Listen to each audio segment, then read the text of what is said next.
12వ అధ్యాయం మొదటి వచనంలో రాయబడిన మాట ఏమిటంటే, నీవు లేచి నీ దేశము నుండి నీ బంధువుల యొద్ద నుండి నీ తండ్రి ఇంటి నుండి బయలుదేరి నేను నీకు చూపించే దేశమునకు వెళ్ళుము. ఈ మాటలు ఎవరు మాట్లాడుతున్నారంటే దేవుడు అబ్రహాంతో మాట్లాడుతున్నటువంటి మాటలు. ఈ రోజు నేను ఏం చెప్పదలిచి ఉన్నానంటే, నా యొక్క ఆ టాపిక్ ఏంటంటే విశ్వాసంలో ఎదుగుదల.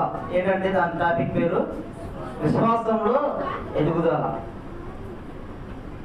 ప్రతి ఒక్క దానికి కూడా ఏముంటుందంటే ఎదుగుదల అనేది ఉంటుంది.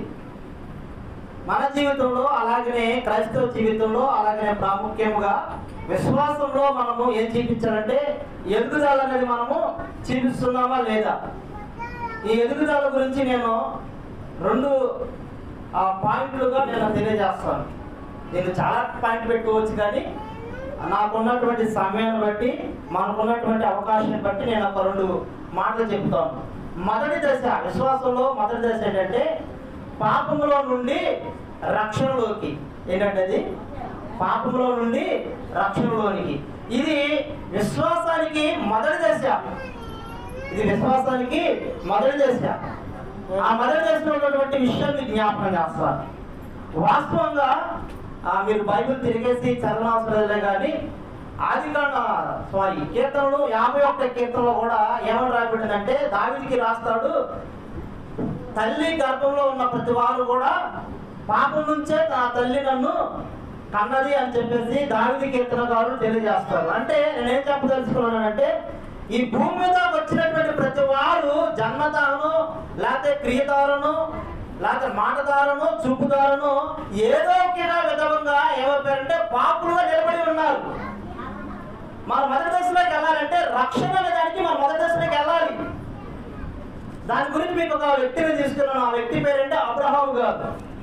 ఈ అబ్రహాము గారికి ఒక వృత్తి ఉంది. ఏమిటంటే వృత్తి మట్టితో బొమ్మలు చేసుకొని దానికి ఆయన నచ్చినటువంటి రంగులు వేసుకొని ఆయన నెత్తి మీద పెట్టుకొని ఊరు తిరుగుతా ఆ యొక్క బొమ్మలు అమ్ముకుంటూ ఉండేవాడు. నేను చెప్పాను కదా, పుట్టినటువంటి ప్రతి ఒక్క మనిషి కూడా పాపంలోనే ఉద్భవించాడు. ప్రతి ఒక్క మనిషి కూడా పాపంతో నిండి ఉన్నాడు. ఇప్పుడు మనం చెబితే అబ్రహాం గారికి ఈ సిచ్యువేషన్, ఈ సందర్భం జరిగేటటువంటి సమయంలో అబ్రహాం గారికి 75 సంవత్సరాలు ఉన్నా కానీ ఇంకా రక్షణలోకి అడుగు పెట్టిన వ్యక్తిగా ఉన్నాడు. ఆయన చేసే పని ఏంటంటే ఆ బొమ్మలు తయారు చేసుకునేవాడు, ఇంటింటికి ఆ బొమ్మలు అమ్ముకుంటూ ఉండేవాడు. తనకంటూ ఒక వృత్తి ఉంది, తనకంటూ కుటుంబం ఉంది, తనకంటూ ఒక ఆస్తి పాస్తులుగా గొర్రెలు ఉన్నాయి, తనకంటూ కొంతమంది దాసీలు ఉన్నవారు ఉన్నారు, తను నమ్ముకున్న పెద్ద కుటుంబం ఉంది. కానీ తనకు లేదు ఏంటంటే సంతానము లేదు. ఆయన అనేకమైన ప్రయాణాలు చేస్తున్నాడు, అనేకమైన మార్గాల్లో వెళ్తున్నాడు. కానీ ఎప్పుడు చూడని ఒక వింత, ఎప్పుడు తనకి ఎదురైనటువంటి ఒక వింత సంఘటన ఎదురైంది. ఏమిటంటే ఆయన ఎప్పటిలాగానే ఆయన బొమ్మలు మొత్తము ఒక తట్టలోకి వేసుకొని ఎప్పటిలాగానే ఆయన వాటిని అమ్మటానికి వెళ్తుంటే ఆకాశంలో నుండి ఒక స్వరం వస్తుంది. ఏమని వస్తుందంటే, నేను చూపించిన దేశానికి వెళ్ళుము, నీ తండ్రి అత్త నుండి నీ బంధువుల అత్త నుండి నేను చూపించే దేశానికి నువ్వు వెళ్ళు. ఇంకా మనం కింద చదివితే, నేను చెప్పినట్టు చేస్తే నువ్వు ఎవరినైతే ఆశ్రదిస్తావో నేను వాళ్ళని ఆశ్రదిస్తాను, నువ్వు ఎవరినైతే గొప్ప చేస్తాను వాళ్ళని గొప్ప చేస్తాను, నీకు సంతానం ఇస్తానని చెప్పేసి దేవుడు చాలా వాగ్దానాలు అబ్రహాము గారికి ఇక్కడ ఇవ్వటం అనేది జరుగుతుంది. ఇక్కడ మనం తెలుసుకోవాల్సిన విషయం ఏంటంటే, అబ్రహాము గారు పాపపు స్థితిలో నుంచి రక్షణ స్థితిలో రావడానికి దేవుడికి ఒక అవకాశాన్ని కలిగించాడు. ఈ మాట విన్న తర్వాత అబ్రహాము గారికి చాలా రకరకాల ప్రశ్నలు వస్తుంటాయి. ఏమవుతుంటాయంటే, ఆకాశంలో వినపడుతున్న స్వరం ఎవరు ఆయనకి ఎవరికి తెలియదు. ఈరోజు ఆ దేవుడి పేరు ప్రాచుర్యం పొందినంత ఆ రోజుల్లో దేవుడి పేరు ఏమి ప్రాచుర్యము పొందలేదు. ఆయన ఎవరో తెలియదు. కానీ ఒక మాట చెప్తున్నాడు, నీ బంధువుల ఎత్తు నుండి, నీ దేశం నుండి, నీ తండ్రి ఎత్తు నుండి నువ్వు బయలుదేరి వెళ్ళు, నేను నిన్ను గొప్ప చేస్తాను, నేను నిన్ను ఆశీర్వదిస్తాను అని చెప్తున్న ఒకే ఒక మాట అతని హృదయంలో ఉంది. ఇప్పుడు ఈ మాట పట్టుకొని ఆ మాటను నమ్మి ఆయన వెళితే ఆయనకు రక్షణ వస్తుంది. వెళ్ళకపోతే రక్షణ రాదు. గమనించిన ప్రియదేని పెట్టారా, మీకు ఇంకో సందర్భం చెప్తాను. నిర్గమకాండము 3వ అధ్యాయంలో చూస్తే, మోషే ఎప్పటిలాగా గొర్రెలు కాచుకోవడానికి వెళ్తాడండి. గొర్రెలు కాచుకోవడానికి వెళ్తుంటే అక్కడ ఒక వింత కనబడుతుంది. ఏంటి ఆ వింత అంటే, ఒక పెద్ద మంట వస్తుంది, ఒక పొద మండుతుంది, కానీ పొద మాత్రము కాలవట్లేదు. అడవిలో మంట అనేది సహజంగా జరుగుతూనే ఉంటుంది. చెట్టు రాపడం వల్ల దేని వల్ల సరే అడవిలో మంట పుట్టడం సహజము, చెట్టు మొత్తం కాల్పోవడం సహజము. కానీ మంట పుట్టింది కానీ ఏ కాలట్లేదు, పొద కాలట్లేదు. అదొక వింత. ఆ వింత ఏంటో చూద్దామని మోషే అక్కడికి వెళితే దేవుని స్వరము వినగలిగాడు. ఇప్పుడు ఆయన దేవుని స్వరం వినగలిగాడంటే, దేవుని అద్భుతాలు చూడాలంటే మనం చూస్తే కనుక అబ్రహాం గారికి దేవుడు ఒక అవకాశం ఇచ్చాడు. అబ్రహాం గారికి దేవుడు ఒక పిలుపునిచ్చాడు. నిజంగా చూస్తే అబ్రహాం గారు దేవుడు చెప్పిన విధముగా ఇంటికి వెళ్ళాడు. తనకున్నటువంటి అనేకమైన ప్రశ్నలకు ఆయన సమాధానం చెప్పుకోవడం మాత్రమే కాక, తనకు ఇవ్వబడినటువంటి భార్యకి సమాధానం చెప్పాడు, తనకు ఉన్నటువంటి బంధువులకు సమాధానం చెప్పాడు, తనకు ఉన్నటువంటి ప్రతి ఒక్క పెద్దలకు సమాధానం చెప్పుకున్నాడు. నన్ను దేవుడు పిలిచాడు, నేను వెళ్తానని చెప్పేసి తనకున్నటువంటి భార్యను, తనకి ఇవ్వబడినటువంటి బిడ్డలను, తనకి ఇవ్వబడినటువంటి గొర్రెలను, దాసులను అందరూ తీసుకుని వెళ్ళిపోయాడు. దేవుని స్తోత్రం, హల్లెలూయా. అందుకని అబ్రహాం గారు మొదటి దశలోకి వచ్చారు. ఏం చేస్తారంటే పాపపు దశలో నుంచి రక్షణ దశలోకి వచ్చారు. ఇక్కడ మనం ప్రశ్న వేసుకోవాలి, మరి మనము మొదటి దశలోకి వచ్చామా? ఏంటి మొదటి దశ అంటే పాపముల నుంచి రక్షణలోకి మనము వచ్చామా? కొంతమంది అనుకుంటారు, నేను పుట్టుక క్రైస్తవుడిని, లేకపోతే నా తండ్రి గారు పెద్ద సంఘ పెద్ద, లేకపోతే నా తండ్రి గారు పెద్ద సింగరు, లేకపోతే నా తండ్రి గారు మంచి ప్రార్థనాపరుడు, లేకపోతే నా తండ్రి గారు మంచి వాయిద్యకారుడు, లేకపోతే నా తండ్రి గారు పెద్ద కోటేశ్వరుడు. ఇవన్నీ కాదండి, రక్షణకి ఇవేమి సహకరించవు. మీకు రెండు విషయాలు జ్ఞాపకం చేస్తాను. ఒకటి, అబ్రహాం గారి జీవితంలో ఒక వింత కనబడింది. ఎప్పుడు జరగడం వింత అంటే ఆకాశంలో స్వరము. మోషే గారి జీవితంలో ఎప్పుడు కనబడింది, పొద మండుతుందని కాలిపోవట్ల. ఈ రెండు వింతలు ఆ జీవితంలో ఒక ఆశ్చర్యకరమైన సంఘటన అన్నమాట. అది ఒక ఆశ్చర్యకరమైన సంఘటన, ఒక అద్భుతకరమైన సంఘటన.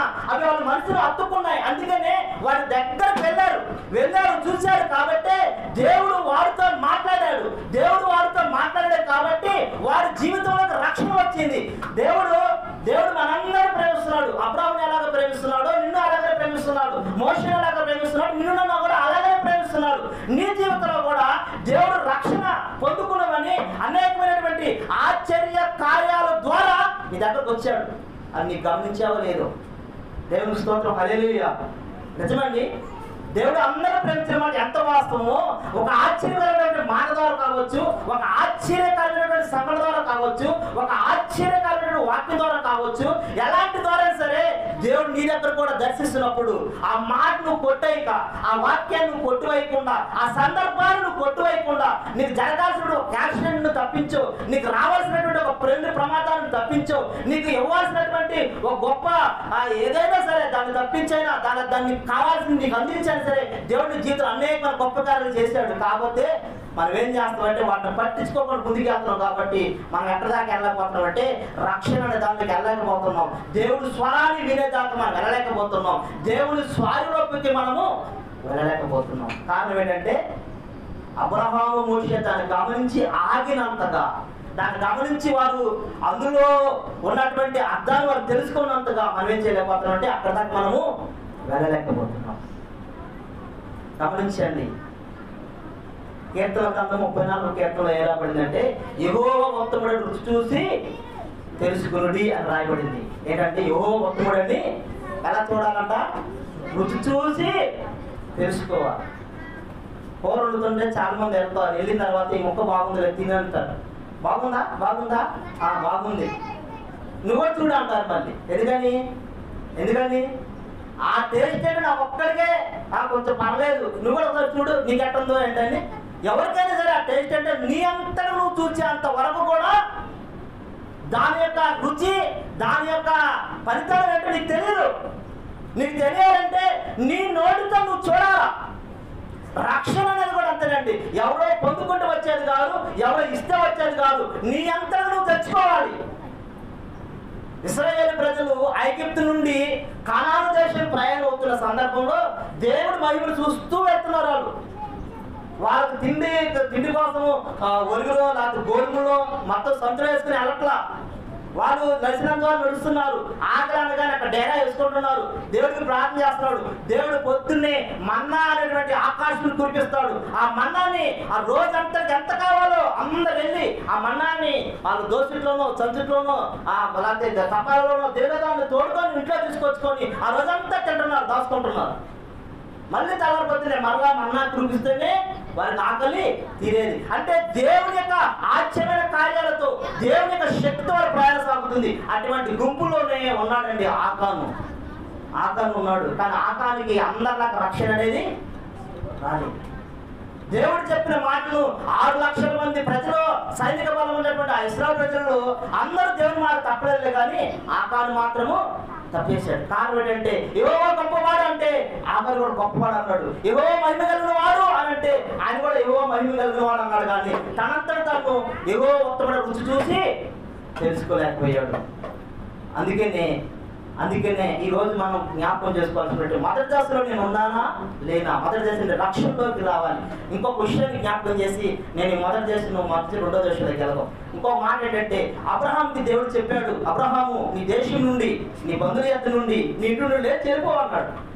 అబ్రహాం అన్నట్టుగానే ఆయన దేశం నుంచి, ఆయన బంధువుల యొద్ద నుండి, తన తండ్రి యొద్ద నుండి వెళ్ళిపోయాడు. అంటే పాత ప్రదేశం విడిచి కొత్త ప్రదేశానికి వెళ్ళిపోయాడు. ఇక పాత ప్రదేశంలో, పాత అలవాట్లలో, పాత పద్ధతులలో, పాత యొక్క సిద్ధాంతాలలో, పాత యొక్క ఆచార పద్ధతుల్లో, పాత యొక్క ప్రవర్తనలో లేడు అబ్రహాము. తన జీవితము కొత్తగా మార్చబడింది.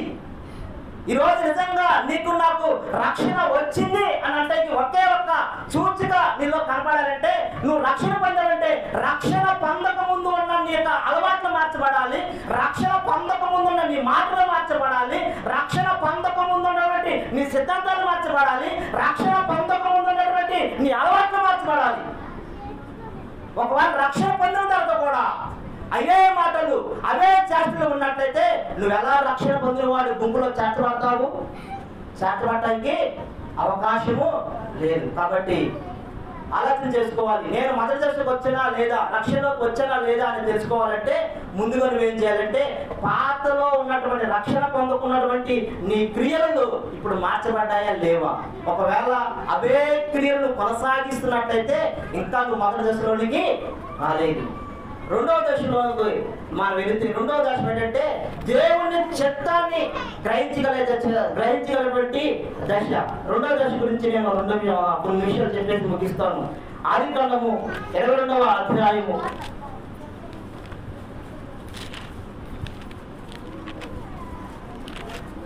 22వ అధ్యాయము మొదటి వచనం చదువుకుందాం. ఆ సంఘటన జరిగిన తర్వాత దేవుడు అబ్రహామును పరిశోధించెను.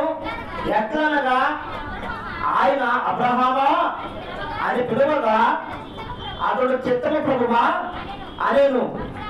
అప్పుడు ఆయన నీకు ఒక్కడై ఉన్న నీ కుమారుణ్ణి అనగా నీవు ప్రేమించు ఇస్సాకును తీసుకొని మొరియా దేశమునకు వెళ్ళి అక్కడ నేను నీతో చెప్పబోవు పర్వతములలో ఒక దాని మీద చెప్పతానండి దహన బలిగా అతను అర్పించమని చెప్పింది. ఇవన్నీ సంగతులు అయిపోయిన తర్వాత అంట ఒకరోజు దేవుడు అబ్రహాము మరలా పిలిచి ఏమన్నాడంటే, నీవు ప్రేమించి ఇస్సాకును తీసుకొచ్చి నేను చెప్పబోయే పర్వతాలలో నీ కుమారుడు ఏం చేయాలంట? దహన బలి అర్పించాలి. ఇక్కడ కొన్ని విషయాన్ని జ్ఞాపకం చేస్తాం. మొదటిది, దేవుడు అబ్రహాము గారికి వచ్చి ఇస్సాకు గురించి పరిచయం చేసినప్పుడు ఒక మాట చెప్పాడు. ఏం చెప్పాడు తెలుసండి? ఏం చెప్పాడు అక్కడ? ఎవరైనా బాగా ఆలోచన చేశారా? నీ కుమారుని అనగా నీవు ప్రేమించు ఇస్సాకుని, కుమారుని అని చెప్పేసి మరలా దాని పర్యాపకము, దాన్ని మరలా ఎవరు నీ కుమారు ఇస్సాకు అంటే సరిపోయింది. కానీ ఏమన్నారు మరలాడా? నువ్వు ప్రేమించు ఇస్సాకుని. చూడండి, అంటే దేవుడికి తెలుసు తండ్రి అయిన అబ్రహాము కుమారుని ఎంతగా ప్రేమిస్తున్నాడో దేవుడికి తెలుసు. ఇప్పుడు ఆయన అనుకున్నాడు, కుమారుడా నేను దావీదు నేను రమ్మంటే వచ్చాడు, అబ్రహాము రమ్మంటే వచ్చాడు. అబ్రహాము తన బంధువులు వదిలిపెట్టి వదిలేశాడు, తన దేశాన్ని వదిలిపెట్టి వదిలేశాడు. కానీ ఇప్పుడు అన్నిటికంటే ఎక్కువ కుమారుని ప్రేమిస్తున్నాడు, అన్నిటికంటే ఎక్కువ కుమారుని ఎక్కువ చేస్తున్నాడు, అన్నిటికంటే ఎక్కువగా కుమారుని హైలైట్ చేస్తున్నాడు. మరి కుమారుడు అంటే ఇష్టమా, నేనంటే ఇష్టమా తెలుసుకుందాం అనుకున్నాడు. వెంటనే వచ్చాడు, అబ్రహాముని కుమారుని తీసుకొని వచ్చాయి, నువ్వు ప్రేమించే ఇస్సాకుని తీసుకొచ్చాయి అన్నాడు.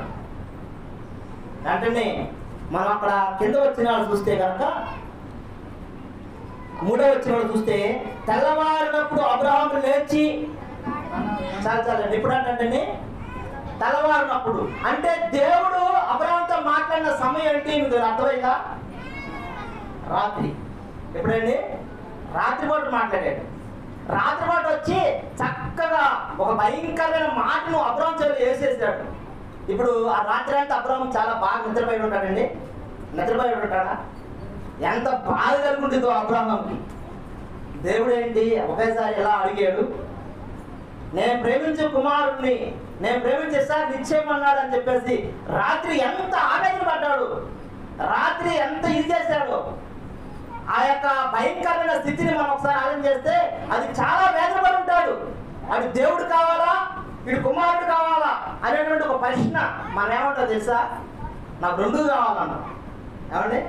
అవ్వ కావాలా బొవ్వ కావాలని పాత సామెత ఉంది కదా, నాకు అవ్వ కావాలి బొవ్వ కావాలని అంటాం. కానీ ఇక్కడ అవన్నీ కుదరవు, అవన్నీ కుదరవు. ఒకటే, నాకు దేవుడు కావాలంటే దేవుడే కావాలను, కుమారుడు కావాలంటే కుమారుడే కావాలను. అంతేగాని నేను వెచ్చగా ఉంటాను నువ్వు వెచ్చగా ఉంటానంటే దేవుడి దగ్గరికి వెళ్ళినా అట్లేమి సాగవు. దేవుడు చెప్పాడు అక్కడికి వెళ్ళాలంట, పర్వతం దగ్గరికి వెళ్ళాలి. ఏమన్నాడు? దహన బలిగా అర్పించాలన్న. దహన బలిగా అర్పించాలంటే దానికి ఉన్నటువంటి ఒక ప్రాసెస్ ఏంటంటే, ముందు బాగా అన్ని కట్టెలు పేర్చి ఆ కట్టెల మీద కుమారుని పెట్టి అప్పుడు ఏం చేయాలా? కింద ఆ కట్టెలు నిప్పు పెట్టాలా. ఇప్పుడు ఏం చేయాలా దావీదు? ఇప్పుడు ఏం చేయాలి అబ్రహాము గారు? దేవుడు చెప్పిన ప్రకారంగా ఏం జరగాల? కట్టెలు నరకాల. ఆ రాత్రి అంతా చెప్పినప్పుడు అవన్నీ రాత్రి అంతా తనలో తను బాధపడుతున్నాడు. ఆ 3వ వచనం చూస్తే, అబ్రహాము లేచి తన గాడిదకు గంట కట్టి తన పనివారులిద్దరిని తన కుమారుని ఇస్సాకుని వెంట పెట్టుకొని దహన బలి వరకు కట్టెలు చీల్చి లేచి దేవుడు తనతో చెప్పిన చోటుకు వెళ్ళను. 3వ నాడు ఏ రోజు అంట మళ్ళీ ఎంత టైం జరిగిందో మీకు నేను ఎవరైనా చెప్తున్నాను. అబ్రహాము చెప్పగానే మనందరికి తెల్లారే వెళ్ళిపోయాడు అనుకున్నా. తెల్లారే వెళ్ళా. అబ్రహాము దేవుడు చెప్పిన మాటలు మొత్తం అబ్రహాము ఆ రాత్రి అంతా బాధపడి ఒక రోజంతా కట్టెలు కొట్టాడు. కుమారుని కాల్చేటే కట్టెలు కొట్టాడు. అక్కడికి వెళ్ళినటువంటి పరివారికి తెలియదు ఈ కట్టెలు ఎందుకో, ఇక్కడ ఉన్న కుమారుడికి తెలియదు ఆ కట్టెలు ఏంటో, కానీ అబ్రహాము తెలుసు. అప్పటికి ఇంచుమించు ఇస్సాకు వయసు 14 సంవత్సరములు. ఎన్ని సంవత్సరాలండి? అందుకని ఆ కొండ మీదకి వెళ్ళేటప్పుడు ఆ కట్టెలు వచ్చింది ఎవరో తెలుసా? అబ్రహాము అక్కడికి వెళ్ళిన తర్వాత పనివారిని ఆడ ఉండిపో అని చెప్పేసి ఆ కట్టెలు మొత్తం కుమారులో పెట్టాడంట. అబ్రహాం మొయ్యలు అప్పటికి అబ్రహాం బాగా పండిపోయి ముసలోడు. ఇంకేమవుతాడు ఆయన చేతికి ఆయనే ముసలోడు, మోసుకునేవాడు కాదు. అంత 14 సంవత్సరాల కుర్రోడు అంటే ఆ కట్టెలు మోయగలిగాడంటే అబ్రహాంకు ఉన్న శక్తి అంటే మీరు ఆలోచన, ఇషాకు ఉన్నటువంటి బలం ఏంటి మీరు ఆలోచన చేయండి. ఆ కుమారుడు తీసుకొని ఆ ముగ్గురు కలిసి ఆ పనివారులు ఆ కుమారుడు మొత్తం ఆ కట్టెలు నరికేసుకొని మొత్తం తీసుకెళ్తారు. వీళ్ళందరికీ ఎందుకు మా నాన్న ఎన్ని నరికిస్తున్నాడని ఇస్సాకు తెలియదు, ఎందుకు నా యజమానుడు కట్టెలు నరికిస్తున్నాడని ఆ పనివారికి తెలియదు. కానీ అబ్రహాము తెలుసు. ఎంత బాధపడి ఉంటాడండి, ఎంత బాధపడి ఉంటాడు. ఇంకో మాట చెప్పాలంటే సాతానుడు 14 అబ్రహాముని శోధించడానికి చాలా అవకాశం ఉంది. ఒక రాత్రి అంతా అబ్రహాము శోధించింది, తర్వాత 2వ రోజు మొత్తం అబ్రహాము శోధించింది. ఈ శోధనలో కూడా ఎప్పుడు కూడా అబ్రహాము సాతానుకు సోది ఇవ్వలేదు. ఏ సమయంలో కూడా అబ్రహామును దేవుడు ధిక్కరించలేదు. ఏ సమయంలో కూడా దేవుడు అబ్రహామును ప్రశ్నించలేదు. ఏమయ్యా నువ్వే నాకు ఇచ్చింది మరలా తీర్పు తీసుకుంటావని అబ్రహాము దేవుడు క్వశ్చన్ చేయలా. అబ్రహాము దేవుడు దూషించలా. అబ్రహాము దేవుడి మీద నేరనేర్పులు చేయలేదు. అబ్రహాము దేవుడు పక్షపాత అనలేదు. దేవుడు చెప్పినట్టుగా అన్ని చేశాడు. కొండ మీద తీసుకెళ్ళాడు, కట్టెలు పేర్చాడు, కుమారుడు కట్టెలు పెట్టాడు. నిప్పు పట్టబోయే సమయంలో దేవుడు ప్రత్యక్షమయ్యి, అబ్రహామా నీ ఒక్కడే ఉన్న కుమారుడు నా కోసం వెనకాడు లేదు కాబట్టి దీన్ని బట్టి నేను మెచ్చుకుంటున్నా అని చెప్పేసి వెంటనే ఆ పదలో గొర్రెపల్లి నుంచి ఆ గొర్రెపల్లి వధించు అని చెప్పేసి అబ్రహాం మెచ్చేసుకుని వెళ్ళిపోయాడు. దేవుని స్తోత్రం, హల్లెలూయా. దీని ఏమంటారంటే రెండవ దశ దేవుని చిత్తంలోనికి మనము ఎదగటం. దేవుని స్తోత్రం, హల్లెలూయా. ఇది చాలా చాలా కఠినమైనటువంటి స్థితి. ఇది ఎంత ఏంటంటే ఇది చాలా కఠినమైన స్థితి. ఈ స్థితిలో మనం ఉన్నామా? మొదటి దశలో ఎక్కిన వారు నేను రక్షణ పొందుకున్నా అని అన్నవారు ఈ రెండో దశలోకి వెళ్ళారు. ఈ రెండో దశలోకి వచ్చేసరికి నీకు శోధనలు ఉంటాయి, నీకు లెక్కలేని శోధనలు ఉంటాయి. దేవుని తిట్టడానికి నీకు రోజుగా కారణం కనబడుద్ది. దేవుని నువ్వు తిట్టడానికి రోజుగా కారణం కనబడుద్దండి. అసలు దేవుడేనా అని అనిపించేటువంటి సందర్భాలు ఎన్నో ఉంటాయి. అసలు దేవుడు ఉన్నాడా అని అనడానికి నీ దగ్గర అనేక ప్రశ్నలు ఉంటాయి. దేవుడు లేడంటానికి నీ మనసులో ఇన్ని ఆలోచనలు ఉంటాయి. అనేక భయంకరమైన శోధనలు, అనేక భయంకరమైన మాటలు, అనేకమైన భయంకరమైన అపవిజయాలు అన్నీ నీ చుట్టూ ఉంటాయి. అబ్రాహాము అన్నీ ఉన్నాయి, కానీ గుడ్డిగా వెళ్ళిపోయాడండి. ఎంతవరకు వెళ్ళిపోయాడంటే కుమారుని ఇచ్చాను ఆలస్యం చేశాడు కాబట్టి అప్పుడు దాకా చూస్తున్నాడు. తెల్లవారం దాకా అనుకున్నాడు అబ్రాహాము. ఇప్పుడు దేవుడు వచ్చి వద్దని చెప్తాడు అనుకున్నాడు. తెల్లవారింది వద్దానులా, కట్టెలు నరికాడు వద్దాక చెప్తాడు అనుకున్నాడు. వద్దానులా ఆ కట్టెలు మొత్తం పైకి వెళ్ళిపోయి వద్దంటాడు అనుకున్నాడు, కానీ అనలేదు. కట్టెలు మొత్తం పేర్చాడు. దేవుడు ఏమన్నా వద్దంటాడని చూశాడు, వద్దానులా. కుమారుడు పండుగ పెట్టాడు, వద్దంటాడని చూశాడు, ఆయన అనలా. ఇక నిప్పు పెట్టి చివరి క్షణం దాకా అప్పుడు దాకా దేవుడు మౌనం ఉన్న దేవుడు అప్పుడు వచ్చాడండి ఒకేసారిగా. అబ్రహామా చాలు అని. దేవుని స్తోత్రం, హల్లెలూయా. ప్రియ దేవుని బిడ్డలారా, ఈ రెండో దశలోనికి కంపల్సరీగా రావాలి. విశ్వాసం ఎదుగుదాలంటే చాలా మంది ఎక్కడ ఆగిపోతున్నారంటే ఈ రక్షణ పొందుకున్న దగ్గర ఆగిపోతున్నారు, అంతమించి ఎదగట్లా. అందుకనే క్రైస్తవం కుంటిపోయింది, అందుకనే క్రైస్తవ ఉద్యమం లేదు, అందుకనే ఆనాడు జరిగిన అద్భుతాలు ఈరోజు చూడకపోతున్నారు, అందుకనే ఆ రాజు జరిగినటువంటి ఆ రోజు ఉన్నటువంటి శక్తి ఈ రోజు ప్రజలలో లేదు, ఈ రోజు విశ్వాసంలో లేదు. ఈ రోజు చాలా మంది క్రైస్తవ నాయకులు కూడా లేకపోవడం కారణం ఏంటంటే ఈ రెండవ దశలోకి వెళ్ళకపోతున్నారు, దేవుని సామీప్యంలోకి వెళ్ళలేకపోతున్నారు, దేవుని యొక్క ఉద్యమంలోకి వెళ్ళలేకపోతున్నారు, దేవుని చిత్తాన్ని వారు చూడలేకపోతున్నారు. కారణం ఏంటంటే నేను పాటగాడిని, నాకు సమయం ఇవ్వలేదా అని గర్విస్తున్నారు తప్ప, లేకపోతే నేను గొప్పవాడిని నన్ను సన్మానం చేయలేదా, నేను మంచివాడిని నన్ను స్టేజ్ మీద పిలవలేదా, నాకు పాట ఇవ్వలేదండి, నాకు గౌరవం ఇవ్వలేదండి, నాకు సమయం ఇవ్వలేదండి, నా పేరు మైకులో చెప్పలేదండి, ఇవే అందరు ఇక్కడితో ఆగిపోతున్నారు. కానీ దేవుని చిత్తంలోనికి వెళ్ళాలని ఎవరు కూడా అనుకోవట్లేదు. అందుకని ఈరోజు క్రైస్తవులు శక్తి చూడలేకపోవడం కారణం ఏంటంటే అందుకనే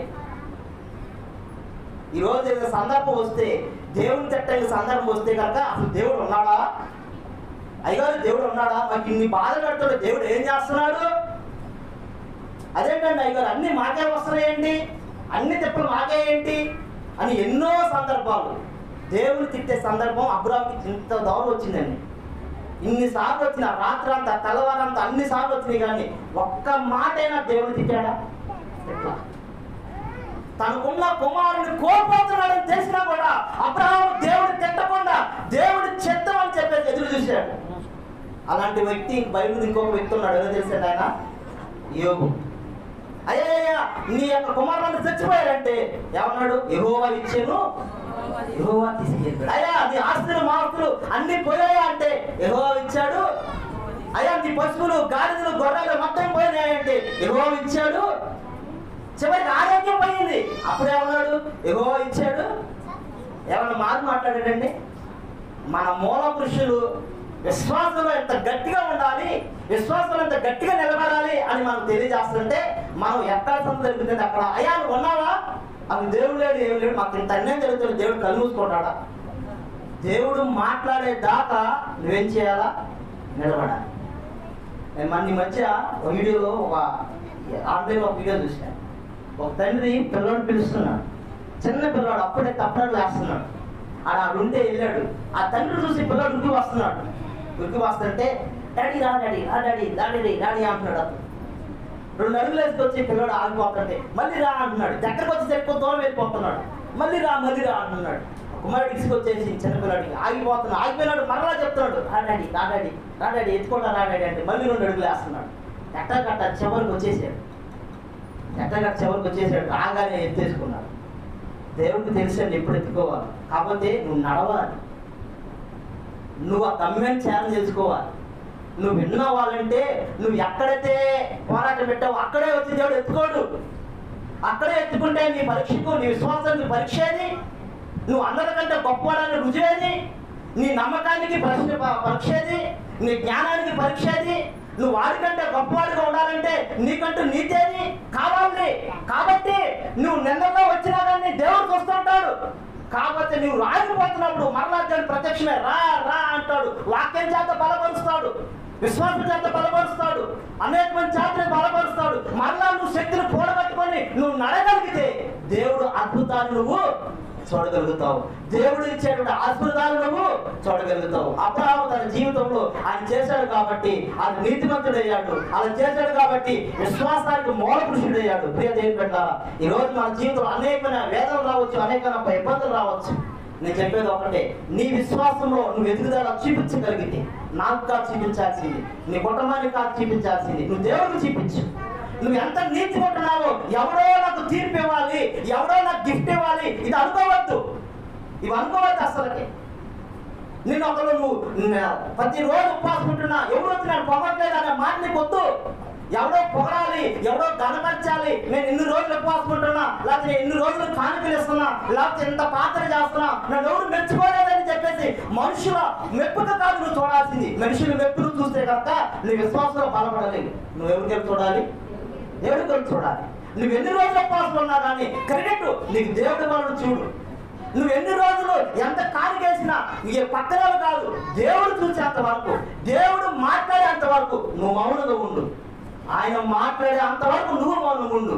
ఆయన మౌనాన్ని వీడిన తర్వాత అప్పుడు నువ్వు మాట్లాడు, అప్పుడు దేవుడు మాట్లాడతాడు. అంతేగాని ఆయన మౌనం ఉన్న సమయంలో నువ్వు మౌనం ఉండకుండా నీ విశ్వాసాన్ని ఎప్పుడు కూడా దిగజార్చుకోవద్దు. కాబట్టి అబ్రహాము వలె మనం కూడా నడుచుకుందాం, విశ్వాసంలో ఎదుగుదల చూపిద్దాం. అటువంటి గొప్ప కృప దేవుడు మనందరూ